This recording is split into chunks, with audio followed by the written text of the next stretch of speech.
Assalamualaikum warahmatullahi wabarakatuh. Selamat pagi semuanya. Di sini saya akan menjelaskan mengenai latar belakang. Nah, sebelum kita menulis sebuah karya ilmiah, entah itu skripsi, tesis, disertasi, paper, makalah, sampai proposal penelitian, pasti tidak luput dengan yang namanya latar belakang masalah. Ya, latar belakang masalah menjadi pijakan dasar mengapa kita harus melakukan penelitian tersebut.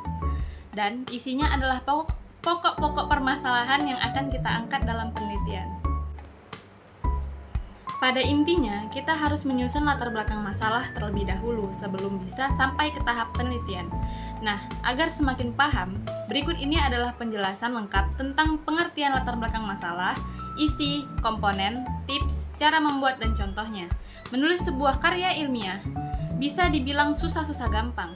Karya tulis ilmiah terdiri dari pendahuluan, isi, dan penutup. Menulis sebuah karya ilmiah haruslah sistematis.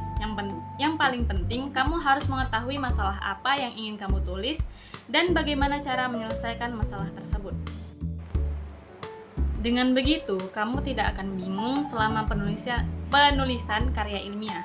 Ketika menulis karya ilmiah, kamu juga harus seobjektif mungkin, karena karya ilmiah dibuat bukan berdasarkan emosi sang penulis. Ketika menulis karya ilmiah, latar belakang merupakan komponen yang paling penting. Latar belakang diperlukan ketika kamu ingin menulis makalah, jurnal, skripsi, bahkan proposal. Dengan menuliskan latar belakang yang kuat, karya tulis ilmiahmu akan lebih kompeten dan tidak mudah terbantahkan. Lalu, apa yang dimaksud dengan latar belakang? Bagaimana cara menulis latar belakang yang baik? Simak tulisan berikutnya. Menurut Dr. Ratna Puspitasari MPD, dalam karyanya yang berjudul Latar Belakang Permasalahan dalam Penelitian, menyatakan bahwa latar belakang masalah adalah informasi yang tersusun secara sistematis berkenaan dengan fenomena dan masalah problematik yang menarik untuk diteliti. Latar belakang masalah adalah bagian yang menjelaskan topik penelitian yang ingin kamu bahas dan mengapa kamu memilih topik itu. Contohnya dalam membuat makalah, kamu harus menjelaskan mengapa kamu harus membuat karya ilmiah itu. Kalau dalam proposal acara, mengapa kamu harus mengadakan acara itu. Dengan begitu, para pembaca akan paham dengan maksud dan tujuan kamu menulis karya ilmiah. Selain itu, tulis latar belakang dengan sebaik mungkin sehingga meningkatkan minat pembaca karya ilmiahmu. Biasanya, latar belakang juga membahas penelitian sebelumnya yang topiknya serupa. Dari situ, kamu bisa juga menulis apa saja yang belum dibahas dalam penelitian sebelumnya, dan apa saja perbedaan yang ada antara penelitian sebelumnya dan penelitian kamu. Dalam karya ilmiah, tidak ada patokan seberapa panjang latar belakang penelitianmu. Hal ini bergantung pada seberapa panjang masalah yang akan dijabarkan. Agar lebih memahami cara menyusun latar belakang yang baik, kamu dapat membaca buku panduan penyusunan skripsi ataupun dari referensi melalui media sosial lainnya. Selanjutnya yaitu isi latar belakang masalah. Secara garis besar, isi dari latar belakang dalam karya tulis ilmiah adalah sebagai berikut. Yang pertama yaitu ada data atau fakta yang ada. Hal ini akan menjadi acuan dalam penulisan latar belakang. Dengan data atau fakta yang kamu peroleh, kamu terus menjabarkan masalah apa yang akan kamu bahas. Tentu saja data ini nantinya akan dibandingkan dengan teori-teori yang ada atau standar keilmuan. Jika berbeda, disitulah letak permasalahannya. Yang kedua yaitu ada analisis terhadap permasalahan yang ada sampai jelas. Yang ketiga, mengapa harus diteliti? Dari analisis tersebut, seharusnya bisa menghasilkan sebuah kesimpulan awal mengapa proyek tersebut bisa atau harus diteliti lagi. Kemudian, menurut Sugiono tahun 1999, yang menyebutkan bahwa latar belakang masalah berisi tentang sejarah, alur peristiwa yang sedang terjadi pada proyek penelitian. Namun, dalam proyek penelitian tersebut benar-benar ada masalah atau penyimpangan-penyimpangan yang bisa dilihat dari standar keilmuan atau peraturan yang ada. Karena adanya penyimpangan atau ketidakberesan tersebutlah kemudian sebuah proyek penelitian bisa untuk diteliti. Dalam latar belakang masalah juga terdapat analisis sehingga sebuah masalah menjadi lebih jelas dan dapat diterima baik oleh pembaca. Melalui analisis ini juga, peneliti harus mampu menjelaskan tentang penyimpangan atau ketidaksesuaian yang terjadi dan mengapa harus diteliti lebih jauh lagi. Sedangkan menurut Hussein Umar tahun 2001 menyebutkan bahwa isi latar belakang masalah adalah sebuah informasi tentang suatu masalah dan peluang yang dapat dipermasalahkan agar ditindaklanjuti lewat penelitian, termasuk hal-hal yang melatar belakanginya. Dalam menulis latar belakang masalah karya tulis ilmiah, kamu harus memiliki banyak referensi agar topik atau masalah yang ingin disampaikan tidak hanya terpatok pada satu pandangan. Komponen latar belakang masalah. Dalam menuliskan latar belakang, ada beberapa komponen yang harus dipenuhi oleh penulis. Dari komponen ini diharapkan agar meningkatkan minat pembaca penelitian kamu. Selebihnya, dari latar belakanglah akan ditentukan apakah kamu mampu dalam menyajikan atau menyampaikan sebuah logika. Selain itu, di sini bisa terlihat apakah kamu mampu dalam menyampaikan pikiran kamu melalui sebuah tulisan. Berikut adalah beberapa komponen dari latar belakang, yaitu yang pertama, menuliskan bidang atau permasalahan yang diminati dengan jelas. Yang kedua, menetapkan konteks dengan memberikan tulisan singkat dari bahan literatur terdahulu yang penulis pilih. Namun, harus dipastikan untuk memilih literatur yang sesuai dengan permasalahan yang akan kamu bahas. Yang ketiga, tuliskan hipotesis dari masalah yang kamu bahas dalam latar belakang. Yang keempat, alasan dalam memilih permasalahan atau topik penelitian. Dalam menulis sebuah hipotesis karya ilmiah harus dibangun berdasarkan argumentasi kuat yang pada umumnya sudah dijabarkan terlebih dahulu di latar belakang masalah. Oleh sebab itu, sangat penting untuk membuat latar belakang sekuat mungkin agar tidak memberikan kesan hipotesis yang ingin dicari tiba-tiba muncul tanpa adanya argumentasi yang kuat. Kemudian yaitu cara membuat latar belakang. Yang pertama, menuliskan latar belakang haruslah sistematis, jangan menulisnya secara acak. Kalau kamu membahas tema tidak secara kronologis, nantinya akan membuat para pembaca kebingungan. Tulislah latar belakangmu dengan teratur dan rapi. Pada penulisan dan penelitian, terdapat perbedaan cara penulisan latar belakang antara kuantitatif dan kualitatif, di mana logika induktif digunakan pada penelitian kualitatif, sedangkan logika deduktif dapat digunakan untuk penelitian kuantitatif. Oleh sebab itu, sangat penting untuk memperhatikan dan menulis latar belakang secara sistematis. Yang kedua, jangan menulis secara ambigu. Hal ini bisa terjadi jika kamu hanya menjelaskan topikmu secara setengah-setengah. Bagaimana untuk menghindari hal ini? Coba saja posisikan bahwa dirimu adalah seorang pembaca yang belum paham sama sekali tentang topikmu. Dengan begitu, kamu akan bisa menulis latar belakangmu secara jelas. Yang ketiga, pusatkan tema yang kamu bahas. Jangan membahas topik yang tidak relevan dengan penelitian. Fokuskan pada aspek-aspek penting dalam penelitian seperti tulis perbedaan atau kesenjangan yang ada dengan literatur sebelumnya. Tuliskan hal-hal baru yang akan kamu bahas dalam penelitian dan jelaskan mengapa penelitian kamu sangat penting untuk dilakukan. Dengan begitu, pembaca akan tertarik dengan karya ilmiahmu.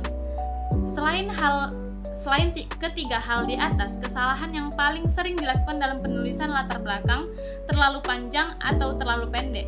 Cobalah untuk menuliskan poin-poin penting dalam penelitianmu, namun tuliskan secara ringkas, tidak perlu bertele-tele. Lebih jelasnya, perhatikan contoh berikut. Misalnya saja, judul penelitiannya adalah Ideologi dan Kebudayaan dalam Anime Attack on Titan. Latar belakang yang ditulis harus berisi jawaban dari pertanyaan, yaitu mengapa ideologi dan kebudayaan, mengapa anime Attack on Titan. Selain itu, tuliskan dengan jelas objek yang diteliti, permasalahan yang akan dibahas, dan solusi dari permasalahan tersebut. Jangan lupa untuk menuliskan penelitian terdahulu jika memang ada. Lalu tuliskan juga perbedaan antara penelitian terdahulu dan penelitianmu sekarang. Kemudian, ada tips menulis latar belakang masalah. Dalam memulai sebuah penelitian, kamu dapat melihat masalah yang ada di lingkungan sekitar kamu sehari-hari dan mengembangkannya menjadi sebuah topik penelitian. Buku berjudul Cara Mudah Menulis Karya Ilmiah oleh Nathanael, MPD, ini dapat membantu membimbing kamu di setiap langkah dalam penulisan karya ilmiah. Jika kamu masih bingung bagaimana memulai sebuah penelitian, cobalah tips berikut. Yang pertama yaitu ada observasi. Coba lihat di sekelilingmu atau coba telusuri media sosial. Dari situ kamu bisa menemukan sebuah masalah yang mungkin menarik minat kamu. Yang kedua, identifikasi. Setelah menemukan masalah tersebut, coba cari tahu lebih dalam apakah masalah tersebut memiliki dampak yang besar atau kecil, dan sebagainya. Yang ketiga ada analisis. Selanjutnya dari mencari tahu bagaimana permasalahan tersebut, apakah kamu menemukan solusinya atau tidak. Yang keempat, kesimpulan. Buatlah kesimpulan dari masalah yang kamu temukan. Tulis juga hipotesismu secara singkat dan jelas. Sebagai contoh, saya akan memberi latar belakang mengenai bisnis plan Mochi Daifuku yang bernama Akatsuki Mochi.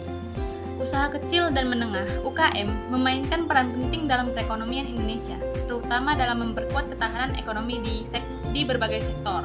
Terbukti, UKM memiliki daya tahan yang kuat, terutama dalam menghadapi masa krisis ekonomi. Ketangguhan ini berasal dari fleksibilitas, kemudahan beradaptasi, dan kemandirian UKM dalam mempertahankan usahanya. Meski demikian, tantangan utama yang dihadapi UKM untuk berkembang adalah keterbatasan dalam pemasaran, manajemen organisasi, serta peningkatan keterampilan sumber daya manusia dan administrasi yang mumpuni. Hal ini membuat UKM seperti Akatsuki Mochi perlu melakukan langkah-langkah strategis agar mampu bersaing di pasar yang kian kompetitif. Akatsuki Mochi adalah usaha lokal yang menawarkan produk mochi berbahan dasar ketan hitam dengan berbagai varian rasa, mengusung cita rasa khas Jepang yang telah disesuaikan dengan selera dan preferensi konsumen lokal. Akatsuki Mochi bertujuan menjadi cemilan sehat dan terjangkau yang populer di kalangan mahasiswa dan masyarakat sekitar universitas. Pemilihan ketan hitam sebagai bahan utama bukan hanya memberikan keunikan dari segi cita rasa, tetapi juga manfaat kesehatan karena kandungan serat dan antioksidannya yang tinggi. Dengan mengangkat keunikan ini, Akatsuki Mochi berpotensi besar menjadi produk yang tidak hanya lezat, tetapi juga menyehatkan bagi konsumen. Namun untuk mencapai tujuan tersebut, Akatsuki Mochi menghadapi tantangan dalam hal pemasaran, SDM, serta manajemen usaha yang efektif. Sebagai contoh, pemasaran yang efektif sangat diperlukan untuk menjangkau pasar mahasiswa yang aktif di dunia digital. Mahasiswa membutuhkan camilan yang sehat, praktis, dan terjangkau, tetapi juga mudah diakses baik secara langsung di gerai sekitar kampus maupun melalui media digital. Disinilah peran strategi pemasaran kreatif dan penggunaan media sosial menjadi penting untuk meningkatkan brand awareness dan menarik minat pelanggan baru. Peningkatan keterampilan SDM menjadi kunci bagi keberlanjutan Akatsuki Mochi. Sebagai usaha yang masih berkembang, Akatsuki Mochi perlu memberdayakan tim dengan keterampilan yang memadai, mulai dari proses produksi, pelayanan, hingga pemasaran. Dengan SDM yang terlatih, produk yang dihasilkan tidak hanya berkualitas, tetapi juga memenuhi standar higienis, cepat dalam pelayanannya, dan siap untuk bersaing dengan produk-produk camilan lainnya. Dari aspek manajemen dan administrasi, Akatsuki Mochi juga membutuhkan pendekatan yang terstruktur dalam pengelolaan keuangan dan operasional agar usaha dapat berjalan dengan efisien. Pengelolaan keuangan yang tepat memungkinkan usaha untuk mengelola biaya produksi, melakukan promosi yang efektif, serta pengoptimalan penggunaan bahan baku. Hal ini akan sangat membantu dalam menghadapi tantangan fluktuasi harga bahan baku seperti ketan hitam yang bisa memengaruhi harga jual produk di pasar. Melalui bisnis plan ini, Akatsuki Mochi berupaya menyusun strategi bisnis yang efektif untuk mengatasi tantangan yang dihadapi dengan pendekatan pemasaran berbasis digital, peningkatan keterampilan SDM, serta manajemen usaha yang terstruktur.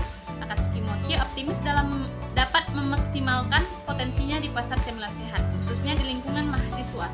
Dengan demikian, Akatsuki Mochi tidak hanya memenuhi kebutuhan konsumen akan camilan yang lezat dan bergizi, tetapi juga memberikan kontribusi positif terhadap perkembangan UKM di daerah universitas tersebut.